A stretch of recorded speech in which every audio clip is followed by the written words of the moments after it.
Flat Cat Cafe racer. Occasionally I go to some motorcycle shops and just talk to the salesman, let them explain a little bit about some of the models that I'm interested in.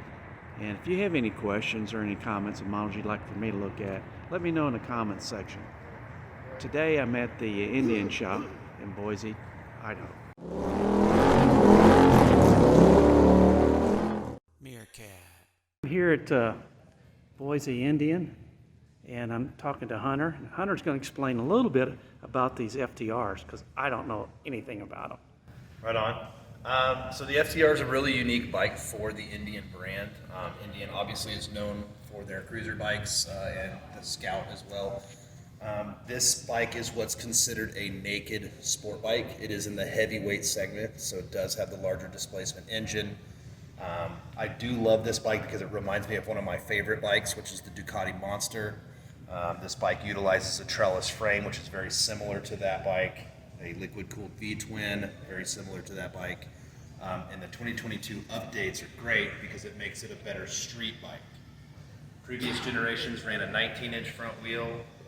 On the 2022 model, they scaled it down to a 17-inch front wheel. The bars are a little bit more narrow, so it makes for a much better streetable machine. Are those different kind of tires too on this one here? Yes. So on the 2019 model, it had a dirt tracker styled tire, whereas now on the sport model and the base models, they have a street tire. And then on the Rally, they've got the Pirelli knobby. What size tires does this Rally have on it? So the Rally runs a 19-inch front wheel. I want to say it's 130. It's okay. Okay, so 120/70, and this will be probably 160. Oh, 150, 150/70. So between the Rally and the base model, and besides the tires, or what else kind of difference you have? So if you'll take a look at the bars on the Rally are a little bit taller, and that's going to make it easier to stand up and ride when you are off-road. Okay. Another thing, they run spoked wheels on the Rally versus the cast wheel on the street bike. Spoked wheels can handle more punishment for off-road use, and the 19-inch front wheel on the Rally gives you a better capability of overcoming obstacles like logs and rocks and stuff like that. Is there any differences in electronics? So between the base model and the Rally, no, but if you were to get to an S or a carbon model, the S and the carbon model will forego the Scout dash, same dash you get on a Scout, and it'll give you a touch screen that has a TFT display, so it's like having a smartphone right here. Also with those models, you get the rider modes, you get the Bluetooth connectivity, and you get the ride command. When you've been selling these bikes, what kind of accessories are people buying for these bikes? I'd have to say the most common accessory, if you're going to go with a base model or a Rally, is I do see a lot of the Akrapovic slip-on. There's also an S&S exhaust that sounds really good. Another thing I do see a lot of is I see that there's a rack here for the tail section. That's nice because typically on these naked sport bikes you don't get a lot of storage options. And for the guy or gal that's going to take this thing off-road or maybe go out camping for a day or so, it's nice to have a bedroll. It's nice to have a backpack strapped to the bike. That way it's not on your back and you have something for when you need to stop somewhere.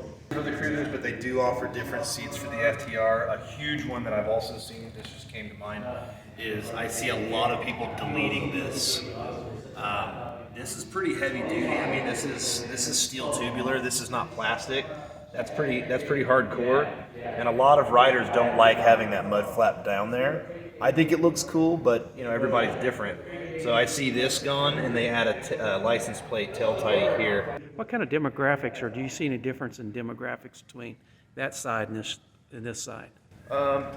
Likely, yeah. I'd say yeah, because Indian as a brand definitely does draw in an older crowd. But I've sold FTRs to all groups. I've sold this bike to 19-year-old riders. I've sold this bike to 55-year-old riders. And it all really just boils down to what kind of rider are you?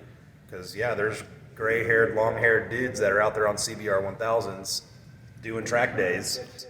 I'd like to mention there's no hair dudes out there doing that too. Yeah.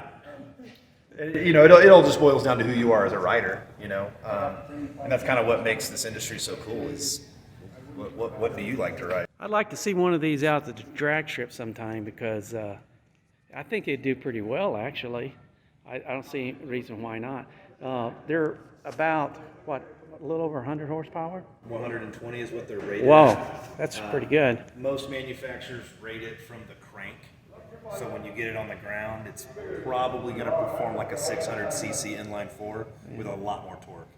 Yeah, I'd suspect it still have 110 at least.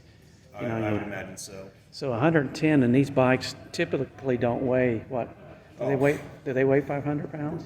Just shy of it, and that's wet. I don't learn dry weights because you're not going to ride a bike without gas or oil in it. So. Yeah.